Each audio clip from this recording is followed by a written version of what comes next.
Hello and welcome to the third episode of SoftPeak. And today we're going to focus a bit on branding and company branding and how we can work with scalable vector graphics and a couple of tools around that. So starting up here, we can see that I have now received in my tenant, Microsoft 365 tenant, I have a SoftPeak logo down here. So if I go to my starting page, in a previous edition in this series, we added a SoftPeak logo to this organizational branding of Microsoft 365. But today we're going to focus a bit on how we can add more branding to Microsoft 365 and also to the Azure login experience as well. So starting up here, I will go to folder here I received from my marketing department, we can say, zip file with the name SoftPeak Branding 1.0. It includes 3 files. It's called SVG files, Scalable Vector Graphics files. It's 3 different files. If I click on it, for example, it will choose whatever application I would like to open it with. So let's say I use Edge. I can see that it has a logo and a branding, and I can open up this next one. I can see that there's an eye, and the third one, I can see that it's just a text header. So what is this kind of SVG file? It's about scalable vector graphics. So if I go to yllemo.com here, and I can search for SVG here. So I can search for scalable vector graphics. We can see we have a couple of instructions here on what SVG is all about. SVG stands for Scalable Vector Graphics. It's definable vector-based graphics. It's different than rasterize pixel-based graphics. So what is it then? It's an XML format. It's a way of structure. It's text, pure text. It's formatted in a very defined, similar to HTML kind of structure when how it's format. So what's the benefits of this? One of the biggest benefits is that it scales. It has a different resolution depending on it's really crisp and sharp, regardless if it's small or big file. And the file size is also very small, which means that it can be downloaded from the internet really fast. So what type of software do we need to be able to work with this?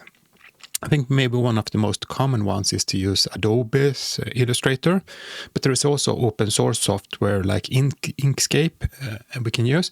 We can also use Sketch and Figma and other tools. And today we're going to focus a little bit on a bit of other tools. We're going to do this branding in Azure and in Microsoft 365. So we're going to use a bit of another tools. I will probably focus a little bit on Inkscape since it's open source as well. So how can I use my vector graphics?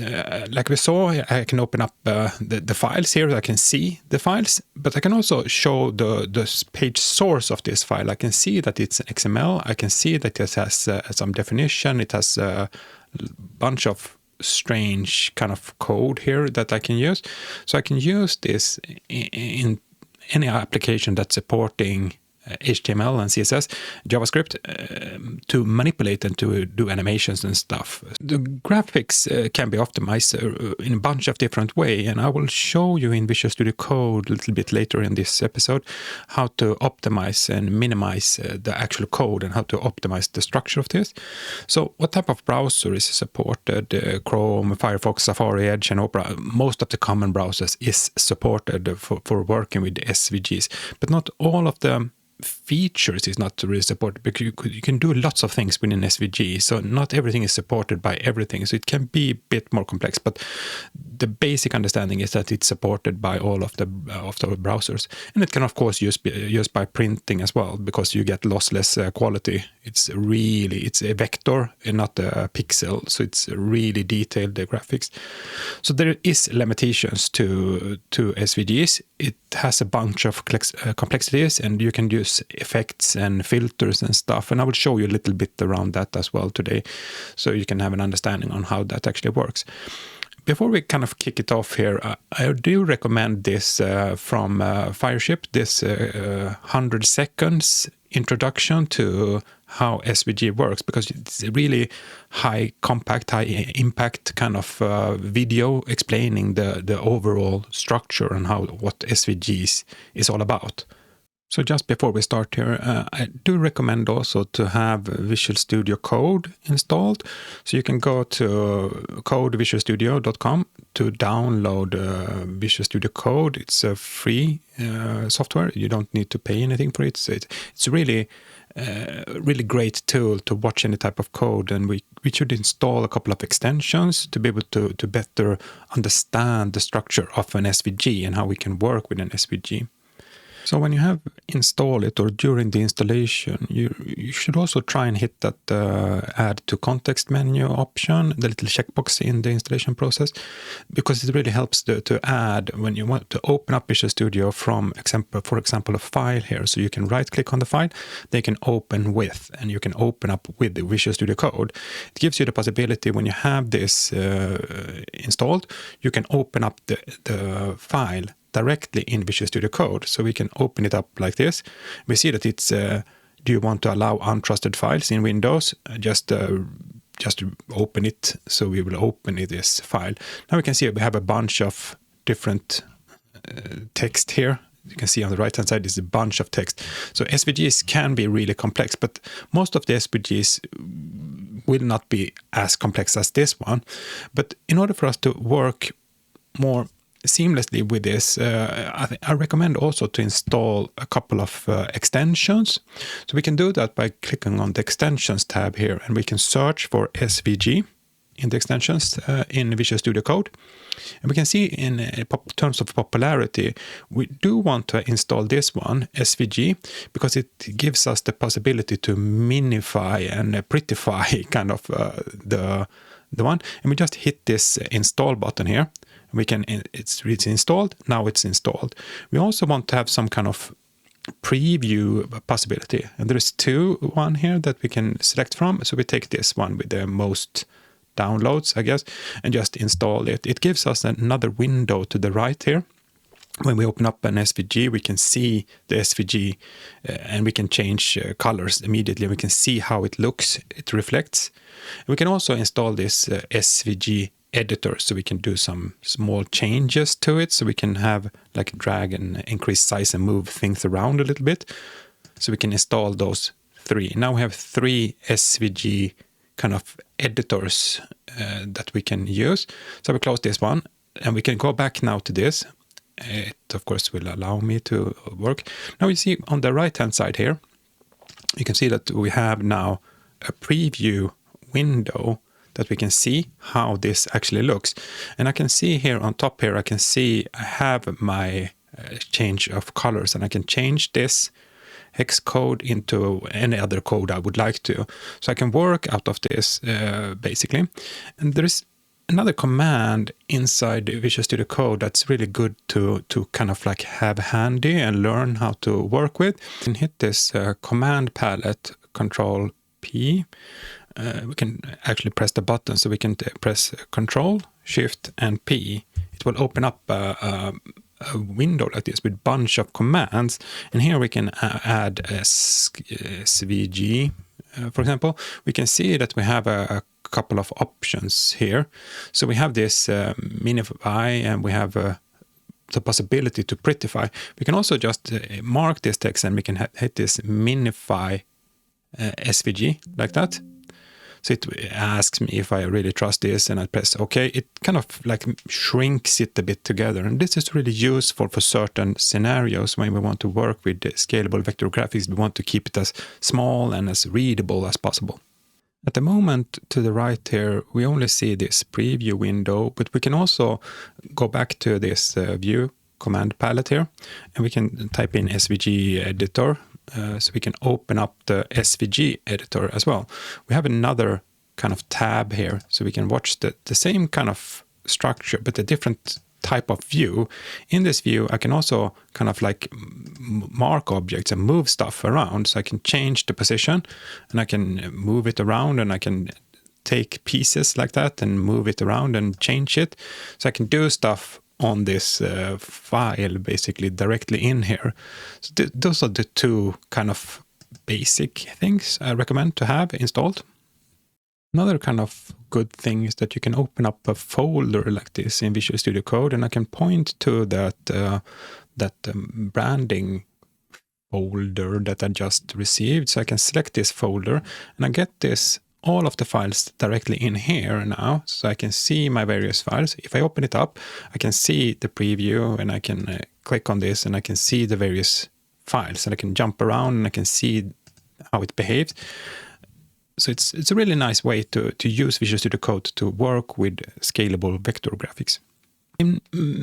Maybe in your organization you don't have the privileges to be able to install whatever software you want, and maybe Visual Studio Code is not something that you can install on your local computer. Maybe you're not a local administrator. So there is online versions that you can do a bunch of stuff as well. I do recommend this editor method AC. It's a really simple kind of tool, but it gives you some really good possibilities when you want to create like brandable pictures that you can upload to your Microsoft 365 or Azure account. So you can choose the width and height here, and you can add any component that you might hand draw, but you can also add your custom SVGs. And I can also see here, for example, I can see the source of this. I can add this SVG. I can just copy this one. So I'll do that again. I'll just make sure I have everything, and Control C. And I can, of course, add any of my own code like that as well. So in Visual Studio Code, I can add a new file and just call it test SVG, for example.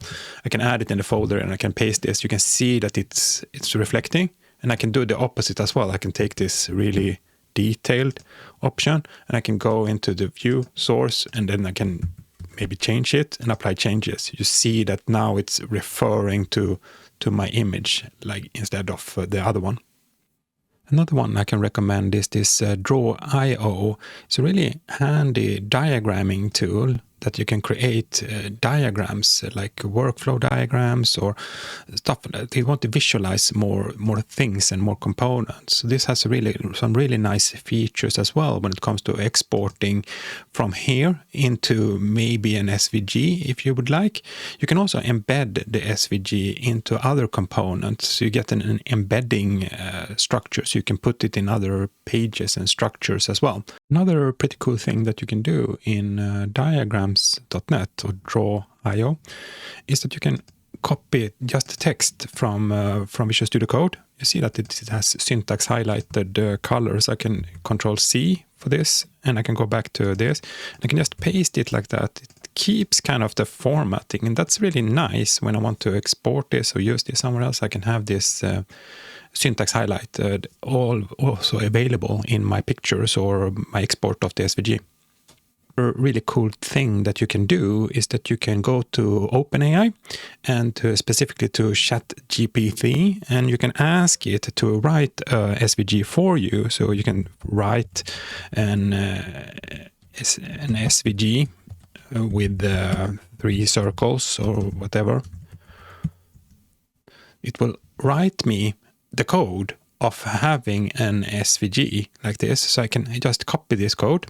If I just copy this code and I go back to Visual Studio Code, I can replace this old one with this new one. You can see that we have the circles here, and I can go back to this view command palette, and I can open up the SVG editor, and I can move these things around like this. This is pretty cool. I can actually change the position of it. You can see that it's changing the position within the SVG. Then I can take this and I can reuse this in multiple different places. And of course, I can also use the Bing services by hitting this little sidebar here. I can hit this compose in the middle here. I can ask Bing to be able to write this for me. So I just type it in, write an SVG with 3 circles, and hopefully it will give me an SVG. Seems to be thinking a little bit here around this. So it's starting to write. You can see that it's starting to write pretty much the same kind of, but not exactly the same code. So I can copy this code like that, and I put it into memory, or I can press this just copy here, and I can add this to my file here. I can go back in here. I can see the difference. Now I have 3 circles as well. So I can do the same thing. I can move the circles around here and maybe create something I prefer like this. And I can also change the framing of this. Let's say I want to have this 100 by 100 maybe, something like that. I wanted to have it a bit smaller. Then I can see that it's kind of moving my stuff away. I needed to have it bigger in order for this to work. When it comes to branding, the branding is typically very specific what I need to what type of format I need to be able to have. So this height and width will be those kind of definers that we need to relate to in order for the branding to work. Another really good tool when it comes to working with vectorized graphics and animations is this Google Web Designer kind of tool. So I just downloaded it here and installed it. So we can also see in the Bing Insights here, we can see the Google Web Designer is a drag and drop page builder for Windows, Mac, Linux, etc. So it works on regardless of the platform you choose. You can create really good banners, and it's intended for business use only. But since we're building a startup here in SoftPeak, it's a really good fit, I think, to be able to create those kind of like branding banners and animations and videos that we would like to have on our pages. So opening up the application, the Google Web Designer application, we can do lots of different things here. We can create a new file, or we can use a template. So if I look at the templates, we can create tons of different templates for various types of banners or ads, but also for video, if I want to create video components. So if I just want to create a blank file like that, I can choose where I want the file to be. So we call it Google demo, for example. And we can create, let's say I want to create a video. I want to create a standard HD video. I can press the OK button here, and I get the kind of a template, a workspace like this. From this workspace, it's pretty good because I can take the code I just have here, the SVG code, Control-C, to copy it into memory. And then I can go back in here and I can just paste it immediately in here. You can see that we have the SVG installed in here. And this also gives us the possibility to view the code behind. So we can go into the code view and we can see how the code looks for this. And we can actually find the SVG inside here where it's kind of like embedded into the body of HTML. So it's included here. And I can do a bunch of really cool things with this. So for example, I can click at this one and I can do add SVG filters on this. So I have a couple of cool filters I can experiment with. I can do it, make it more blurry. I can make it whatever, glow kind of, and I can do stuff with this image like that. And I can change the settings. So let's say I'm happy with this. I can change this, and I can see now it's kind of like creating a really fancy image. And from this, I can export the video, but I think I needed to have a keyframe somewhere here to be able to have a video. So let's say I want to have the original position here. Maybe I want to have it up here and I can have it down here. We can also create an animation for this. So it creates the animation moving the object from one place to another. That's a really cool thing. And then I can export this. I can publish this as a locally, maybe as a video, whatever resolution I would like to have, and I can export it. Now I have created a video for this. Somewhere here, a Google demo. I will have a Google demo, and I can see my little video here. So I can use the media player to see my video animation. So this is really handy. Another free tool to use is Inkscape. It's really good when it comes to vectorized graphics. You can see here Inkscape is a free open source vector graphics editor for GNU, Linux, Windows, and macOS. Also multiple platforms. So I've installed it here, downloaded it, installed it. And we can see here it's giving me some settings and it's saying thank you. And I can create a new document from this. It will create a new document that I can set the parameters. So maybe I want to create a drawing here. I can't really copy paste like I could on the Google app in here, but I can make lots of drawings and stuff from this, and I can export it. So I can set, for example, the document properties to certain pixels I would like to have. Maybe I have a fixed set of pixels. Maybe I have 200 and I need to have 40 on the other. And I need to be very specific on this. So maybe I need to create something that's small like this. I can use this to be able to work with it. I can be able to scale it, move it around and change it and do whatever I want to be able to fit inside the boundaries that I have for my branding options. And of course I can also easily change the colors of this, and I can export this of course to an SVG if I want to. So you can click on export like that, and I can export this image, and I go on the page. It will keep the width and the height. It will respect that, and I can choose here where I want to download it. I want to download it into my documents folder, and I don't want to have it as an PNG. I wanted to have it as an SVG. Like that, so I change it from bitmap to SVG like that, and I would change it and we'll call it Inkscape demo like that. I would just press save. It will export it as an SVG, and I can hit the export. So I will. It's already saved. So anyway, I will have that now in my documents folder. So if I go to my documents folder, I will have this Inkscape demo, and then I can open it up in other applications. Now you see that I've installed this. We also have this Inkscape editor as the default one, and I also have the Visual Studio Code. So I can open it up in Visual Studio Code, and it gets the option what I want to have, which application I want to have as a default one for SVGs. So maybe I will stick to Edge for this. But now I'm opening up this in Visual Studio Code here. I will open it up in Visual Studio Code. Like that, so I will open it up this. Now you see we have a pretty, Inkscape is creating a really, it's looking good visually, but the code here is kind of like horrible. Maybe it's easy to read for a human, but I prefer to click on this one and use the minify extension we just installed previously in this section here. I can minify this, and I say okay. Now I see it's really small here. It's kind of long, so we will do go up to my view here, command palette, and I will do a word wrap toggle word wrap. Here we have it. So now we can have like now you can see the actual code. It's really small in comparison to the other one. So then we can just press save. Now it's saved as well, and we can use this and we can copy this. Maybe go back into Google here and we can paste it in. We can see how we can work with this. Now I can see how the code views. If I work with SVGs, I prefer the SVG to be kind of smaller, so it's easier to find. This really huge text can be really tedious to work with.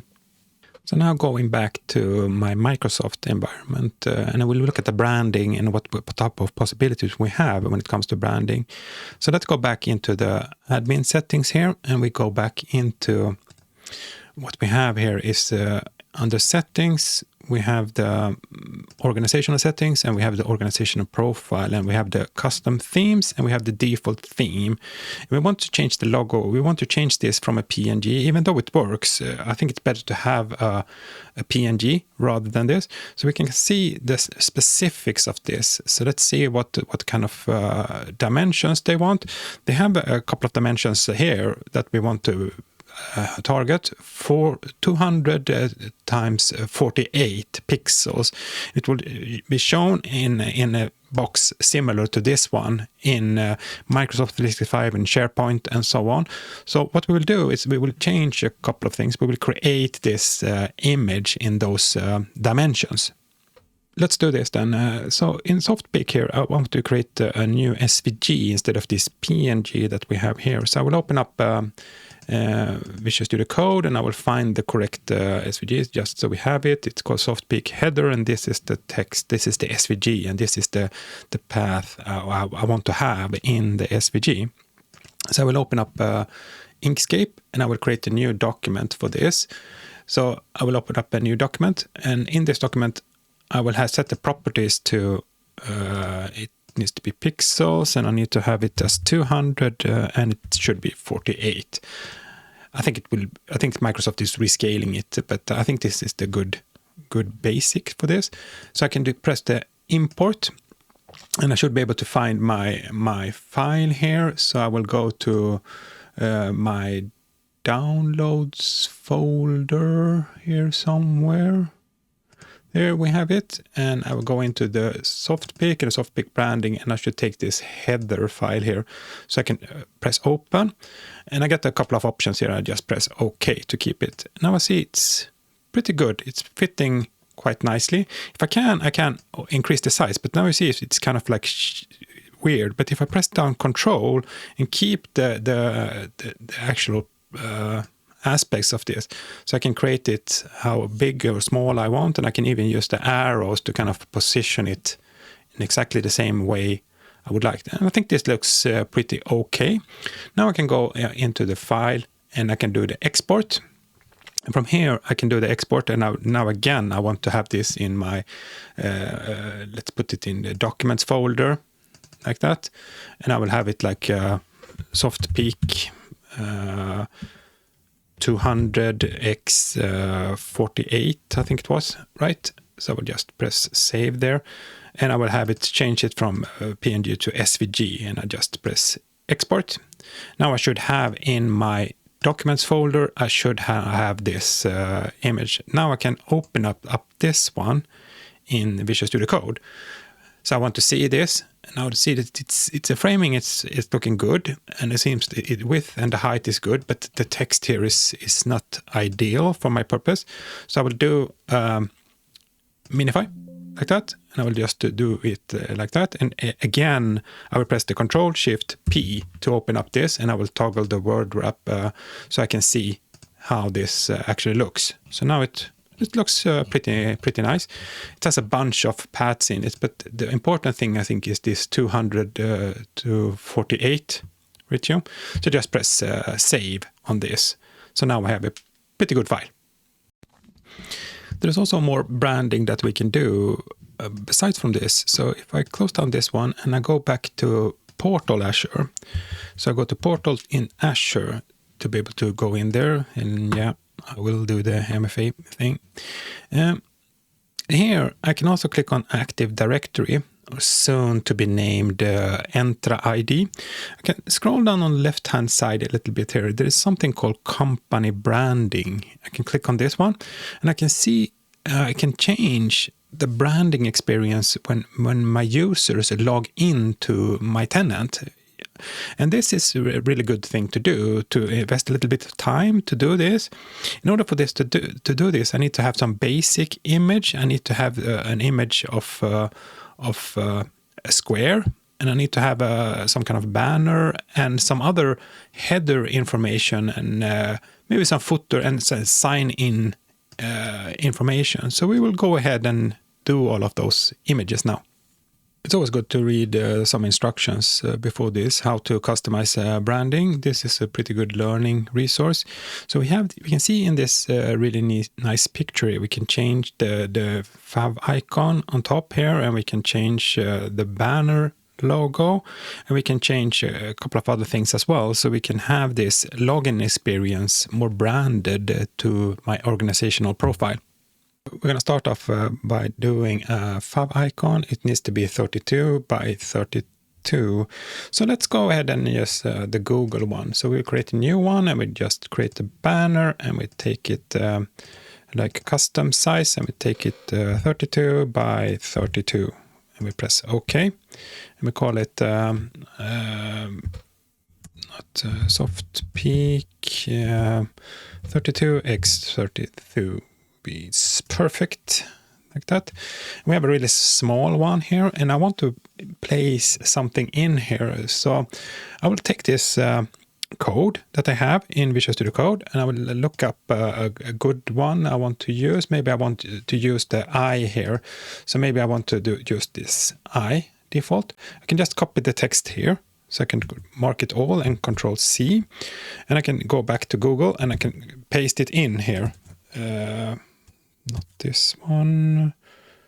Didn't I get the eye. Here we have the eye. Sorry for that. We can see that it fits pretty nicely in there. So I have a really good eye here, and then I can just press save, and then I can export this from here. So I can export image, SoftPeak, and a PNG. I think it read prefer PNG. Yeah, PNG preferred. So we can go ahead and do that, and we can just export it like that. We can go back in here and we can select the file we have here. And I should have under my documents here, we should have my eye here somewhere. I think this one is the eye.